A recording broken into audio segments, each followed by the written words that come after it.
معاشی چیلنج ہے، داخلی چیلنج ہے، خارجی چیلنجز ہیں.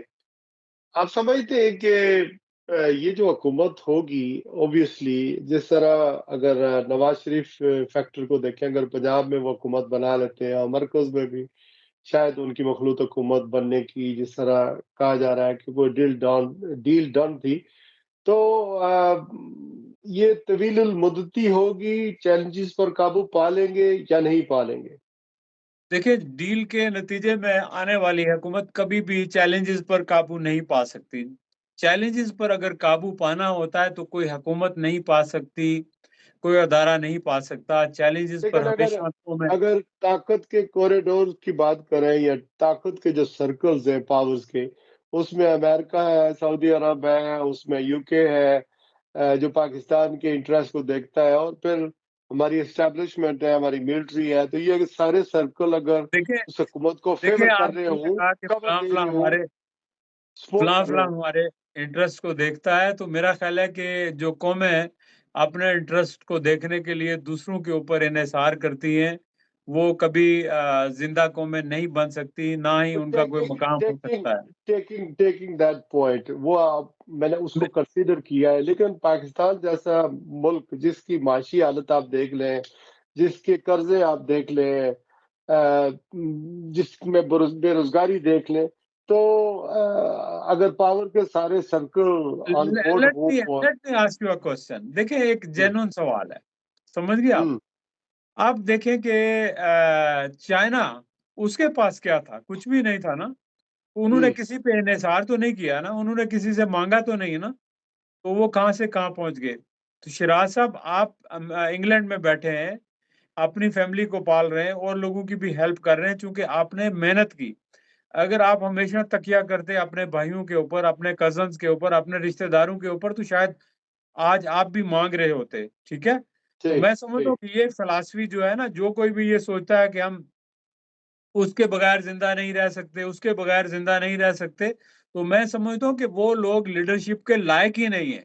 لیڈرشپ تو وہ ہوتی ہے کہ جو قوم کو ہر حال میں اپنے پاؤں کے اوپر کھڑا کرتی ہے. جب آپ دوسروں کی بیساکھیاں لے کر قوم کو کھڑا کریں گے تو وہ قوم کبھی بھی کھڑی نہیں رہ سکتی، وہ کسی وقت بھی گر سکتی ہے. جس طرح دیکھیں کہ ہمارے سامنے ہمارے حکمران کب کب صرف طفل تسلیوں کے اوپر ہمیشہ جو ہے وہ اپنے مفادات کا سودا کرتے رہے، چونکہ ان کو اغیار سے توقعات ہوتی ہیں، اپنے قوم سے نہیں ہے، اپنے آپ سے نہیں ہے. نہ وہ ان کے اندر ایک خودداری ہوتی ہے اور نہ وہ قوم کو خود کفیل بناتے ہیں. خود کفیل بنیں گے، مشکل وقت دیکھیں گے، حالات بہتر ہو جائیں گے، لیکن اپنے پاؤں کے اوپر کھڑے ہوں. آپ سمجھتے ہیں کہ اگر پی ڈی ایم 2 ٹائپ حکومت آ جاتی ہے مرکز کے اندر اور پنجاب میں نون لیگ کی حکومت آتی ہے جیسا کہ فور کاسٹ ہے، اور پی ٹی آئی شاید خیبر پختونخوا میں حکومت بنا لیتی ہے، سندھ میں پیپلز پارٹی آئے گی، بلوچستان کا مکس میچ اچار ہوگا ہمارا، وہاں بھی مخلوط حکومت بنے گی. عمران خان کی سزاؤں میں اس کے ساتھ جو سختیاں ہو رہی ہیں اس میں کمی واقع ہوگی یا اور زیادہ، چونکہ ٹرن آؤٹ زیادہ آج آ گیا ہے، لوگوں نے زیادہ اس کے ساتھ ہمدردی دکھائی ہے، مظلومیت کا بھی ایک فیکٹر تھا، یوتھ آ گئی ہے، اس کا ایک نیا ووٹ تھا، جو وہ جو کہتے ہیں نا روایتی طور پر جو جیتنے والے ہوتے ہیں وہ آج الیکٹیبل سارے پیچھے رہ گئے ہیں اور یوتھ نکل آئی ہے بہت زیادہ. تو یہ ساری چیزیں اس کے حمایت میں جائیں گی یا خلاف جائیں گی؟ دیکھیں، جو بھی حکومت بنے گی نا، میں نے کہا کہ اگر حکومت کوئی بنائی گئی بیک ڈور سے ڈرائنگ روم میں بیٹھ کر، تو وہ حکومت کامیاب نہیں ہوگی. دوسری بات یہ ہے کہ ملک اس وقت جہاں کھڑا ہے وہاں ملک کے اندر ایک کنسنسس کی ضرورت ہے. اگر جینوئنلی جو بھی حکومت بنے، وہ سب پارٹیز کے ساتھ ان کا احترام کرے، ان کو اتنی سپیس دے جتنی عوام ان کو دینا چاہتے ہیں، تو معاملات آگے چل سکتے ہیں، مسائل کا حل ڈھونڈا جا سکتا ہے. لیکن یہ بھی اگر ہائیبریڈ حکومت ہوئی تو کوئی مسائل میں کمی نہیں ہوگی بلکہ اضافہ ہی ہوگا. نہ ڈالر مستحکم ہوگا، نہ ڈالر تو بڑھتا ہی رہے گا، نہ روپیہ مستحکم ہوگا، نہ اکانومی مستحکم ہوگی، نہ روزگار ملے گا، نہ آپ کو زر مبادلہ آپ کر سکیں گے. جب آپ کی ایکسپورٹ ہی نہیں ہے تو آپ کے پاس ڈالرز کہاں سے آئیں گے؟ لوگوں کا ٹرسٹ ہی نہیں ہے، پولیٹیکل سٹیبلٹی نہیں ہے، تو باہر سے لوگ ریمیٹنسز کیوں بھیجیں گے؟ تو انویسٹر کیوں انویسٹ کریں گے؟ تو اس کے لیے ملک کے اندر جو ہے نا ایک سازگار ماحول ہو، آئین اور قانون کی بالادستی ہو اور عدل کا نظام صحیح کام کرے، تو تبھی آپ کے باہر کے انویسٹر بھی آئیں گے، ورنہ کوئی بھی نہیں آئے گا۔ اچھا، آپ نے دیکھا ہوگا کہ الذوالفقار بنی، پھر 13 اغوا ہوا، پیپل پارٹی کے ساتھ جس طرح کے معاملات ہوئے وہ معاملات سیٹل ہو گئے، پھر آپ نے دیکھا ڈاؤن لیگ آئی، لیکس ہوئی، پھر میمو گیٹ سکینڈل آیا، اسی طرح 9 مئی کا واقعہ ہوا، وہ پی ٹی آئی کے کھاتے میں، عمران کے کھاتے میں جا رہا ہے، تو یہ بھی وہ معاملات سارے جو ہیں پچھلے وہ سیٹل ہو گئے، تو یہ بھی آپ سمجھتے ہیں کہ یہ پچھلے 2 سالوں میں سزا یا 1 سال میں سزا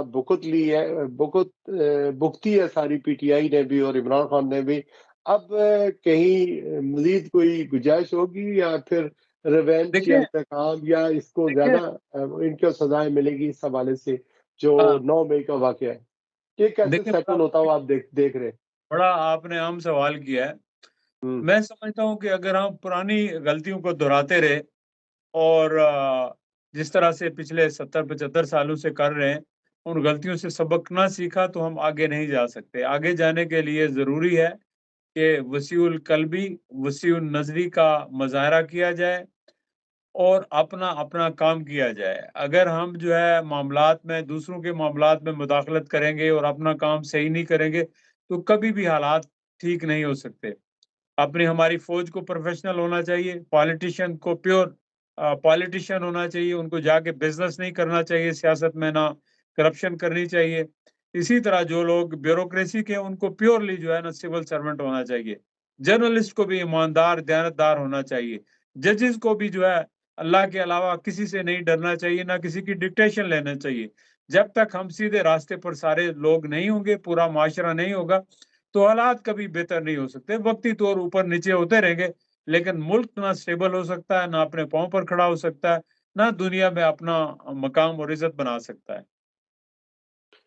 یہ بات آپ کی درست ہے۔ بہرحال لیٹس ہوپ، ایک تو یہ کہ جو بھی حکومت بنے وہ ملک کے لیے کچھ کر سکے، اور دوسرا جو سیاسی طور پر انتشار ہے وہ ظاہر ہے اس کو بھی کہیں نہ کہیں اس کو ختم ہونا ہے، اور پھر ایک جماعت ہے، اس کی فالوئنگ ہے، یوتھ ہے، عورتیں ہیں، اس کے علاوہ اداکار ہیں، کھلاڑی ہیں، فوج کے لوگ ہیں ریٹائرڈ، یہ ساری ایک جماعت ہے جس میں سارے صوبے، ساری 6 اینٹی ہیں، گلگت بلتستان، آزاد کشمیر کو شامل کریں، اس کو بھی پاکستان کی سیاست میں ضرور کسی نہ کسی شیئر میں رہنا چاہیے، چونکہ لوگوں کے سینٹیمنٹ ہیں، لوگوں نے اس کو ووٹیں دی ہیں، تو وہ بھی برقرار رہے تاکہ جمہوریت ملک آگے چڑھے، اور پاک فوج جو ہے خاص کر کے اس کے جو ایسٹس ہوتے ہیں یا ان کی جو ٹیک ہوتی ہے وہ بھی اپنی اپنی جو آئین کے اندر موجود ہے اس کو بھی ضرور